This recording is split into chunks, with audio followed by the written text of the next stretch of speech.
8:05 a.m. Students are making their way to Wilkins Elementary on Detroit's east side. Their path takes them over broken pavement, through overgrown weeds, and past abandoned houses. For these young children, the road to learning goes straight through one of the most blighted areas of Detroit. I do not like the idea of kids coming to school, in particular in the morning, some walking by themselves because they don't have another option. Not just for the kids getting snatched, people could start drug houses. It's dangerous. As a crossing guard at Wilkins, Craig Jackson does what he can to keep the kids safe, but the houses and the blight are working against him. I'm constantly watching the empty houses when the children are walking.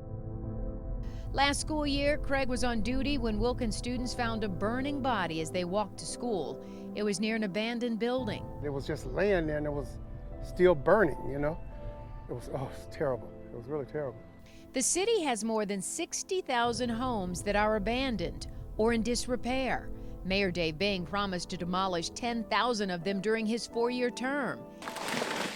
He says he's on schedule, but people are just walking away, leaving their homes. So every time that we tear down something, one or two pop up. Every home that's torn down will cost $8,500 to $10,000 to demolish. The city is in a terrible money crunch. But Mayor Bing told me houses like the ones by Wilkins School are a priority. We want to make sure that our young people have a safe passageway to school. So we're going to focus on that for the next 120 days. Detroit 2020 has been to Wilkins before. A few months ago, we tagged along when a citizen review team checked out the program at Wilkins. That's when we first noticed all the abandoned houses in the neighborhood, especially the two right across the street. They're wide open and a place where predators can lurk and hide and pick out their prey. So that's a concern that I have, and so does the city officials and others. When I sat down yesterday with the mayor, I wanted him to see those two houses that caused school officials such concern. I want to show you two homes by Wilkins Elementary, and maybe we can do it together. Can you see that, Mr. Mayor? Yes, I can. These are the two homes right there on Hamburg Street. The video showed the blight, but it could not show the concern of parents like Eva Stewart and her 4th grader, Tavion. Kids can get hurt and bad things can happen to us, and I don't want that to happen to none of my classmates or friends. Trying to get some help around here would help a lot. As we speak today, those homes are going to be boarded up. But ultimately, These two homes will be boarded up? Those two will be boarded up, and ultimately, we can't save those homes. They're in really terrible shape. And so partnering with you, trying to figure out from a financial standpoint what you can bring to the table, maybe we can get them torn down. A few hours later, as promised, a team was boarding up the two houses right across the street from Wilkins.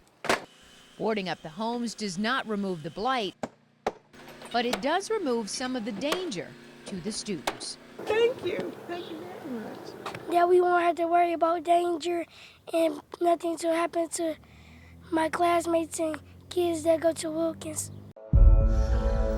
Donto Furniture has been part of Southwest Detroit for 72 years. In that time, the area around the store has gone from a crowded, bustling neighborhood to an area that's barely winning the fight against blight, with dozens upon dozens of abandoned houses. In our neighborhood here in Southwest Detroit, we don't have a single block that doesn't have 1 to 6 homes in this condition. Donto has dozens of pictures of homes that are abandoned, burned out, and dangerous. He drove past them every day as he came to work. It was so disturbing just driving into the community that we said, you know, we're going to start boarding up these houses. We don't know who owns them. We don't care who owns them. Donto took me on a walking tour of the area where the project began, just a couple of blocks from his store. And this was the first building you did right here then? Right. So was this like that? Was this the point where you were just like fed up? We've been fed up for years. It didn't start just with this house, but we looked at this house and we said, this is right next to our property and we have to do something. And so we boarded up this house. We boarded up this house. Donto tried several times to buy this 4-unit apartment building, but the city wasn't able to find the owner. So instead, he boarded it up. We closed it up several times. It's been burnt probably 3 times. And this is what we got. Now, keep in mind, Donto doesn't own these properties, so he's risking trouble with authorities by boarding them up. But he says he will continue to use his own money to buy materials and use his work crews when they have a little downtime. Should we leave it as a burnt-out shell, or should we board it up? So we board it up. So far, he's boarded up more than 60 houses. Among the first were houses near neighborhood schools. It just bothered us that you could walk out of a school and right there would be an empty hulk of a building waiting for a school kid to be grabbed and who knows what to happen. This house sat abandoned and open next to Harms Elementary. There were occasional squatters inside. I'm afraid some of the kids after school would play on the playground, get a little bored, and then come to this open house, abandoned house. So Donto took matters into his own hands. He had the house boarded up and proudly added a sign with his company name. And while he was here, he looked across the street and saw 3 more houses and also boarded up those houses. But I feel secure that the children are now safe and happy that I don't have to worry any longer about something happening to them. As more signs began to appear in the neighborhood, more neighbors began to call, pleading with Donto to come to their block because they were afraid of arson. As much as people want this, as much as people call you and ask for this, technically this is illegal. Clearly we're trespassing and vandalizing people's property by putting these boards up and securing it. But on the other hand, we're also preventing future crime and minimizing some of the safety issues. We contacted the police department and the city code enforcement office to get their reaction to what Donto is doing. We never heard back. So there's nobody to stop you? No, there's nobody to stop us. There's people who come and thank us. Thank you for doing this. I think it's important to show the neighborhood that somebody cares.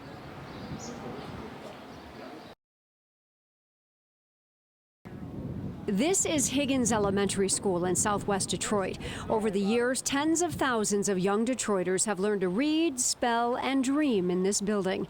Today, it's only a shell. Scrappers have taken practically everything. They'll take out anything that's metal, the doors, obviously the window frames, and anything that would be of value at scrap metal yards. And they take it down and they get cash instantly. This building could have had a future. There was talk of a charter school or perhaps a senior citizen center. If it looks like this, no one's going to want to move here. Now, neighbors just want it torn down. It's an eyesore. Children are playing there. And scrappers continue to pick at the bones of this architectural carcass. They were going up through the roof, too. The school district put anti-vandalism coverings on the windows. Vandals stole them. The building was fenced in. Thieves stole the fences. In all, more than 9.2 miles of fencing has been stolen from Detroit Public Schools. I mean, this is a little piece of remembering that this was a functioning school. State Representative Rashida Tlaib has watched the building be dismantled. They're all gone. The lockers are all gone. All the lockers that were along here are all gone, all of them. I don't know how you show up at a scrap yard with lockers and get away with selling lockers. It's obviously stolen from a school. This is the assembly room, the auditorium room. Where are the chairs? The lighting fixtures are gone. Mackenzie High School is being torn down right now. The price tag, nearly $1 million. The problem is DPS has more closed school buildings than operating schools. There's over 100 empty schools, and any property owner in the city or nearby knows well the dangers of having a vacant property. The school district is working with real estate brokers to try to sell as many of the buildings as possible. But once they're scrapped, that's no longer an option. Where possible, the district is using security cameras, lights, police patrols, even canine teams to protect the schools. Everything changed several years back when the price of metal and the various precious metals and copper went up through the roof. And suddenly anything that's metal is being taken. You can see some of the features that were on the wall. State Representative Tlaib has seen too many buildings like this in her district, so she has proposed legislation to make it more difficult for scrappers to sell stolen goods. I think we need to be able to have no cash transactions at scrap metal yards and to have people get their value of their scrap, that if they're legally scrapping, to their homes in 3 days. The bills would also prohibit the sale or purchase of public fixtures, burnt copper wire, cemetery items, or anything the buyer knows is stolen. Penalties for the theft of scrap metal will increase with the value of the items stolen. I'm saying no more. Enough is enough. But the clock is ticking, and every day more buildings are lost, more money is wasted, and more neighborhoods are lost. Such a tragedy to see, and it's so disappointing to see the fact that we have allowed these scrappers to go this far and tearing us up. This is classic blight, and it's all too prevalent across the city. It's a public safety issue. It's a public safety issue. And now officials are cracking down. Nathan Ford is Director of Buildings, Safety Engineering, and Environmental, and he brought us right to the source, a block of vacant, derelict, and burned out commercial buildings on West Fort in southwest Detroit. Dennis Caffalinos is the property owner for this block of buildings. They're largely unsecured, and it's even worse behind the facade of these buildings. This is a problem. This is a huge problem. And you've had discussions with this man Oh, yeah. about this problem. We've had numerous discussions. Tickets have been issued, written and issued. In addition to naming names, Ford says taking property owners to court may be necessary as well to get action. Here's the bottom line, Dave. We got to get compliance, period. We need this, properties like this, we need them either demolished or secured. Our attempts to reach Kefalinas last week were unsuccessful. We were told he is currently out of the country. City officials call Kefalinos one of the top 10 commercial and residential blight offenders. Other names on their list: Keith Kramer, Acorn Investment Company, Belmont Properties of Michigan LLC, Stonecrest Investment LLC. The rest of the top 10 includes the names of well-known real estate investors and speculators, including Michael Kelly, Matty Maroon, Matthew Tatarian, Joe Herzig, and Ralph Sachs, who owns this vacant and decaying apartment building at the corner of Dexter and Pasadena.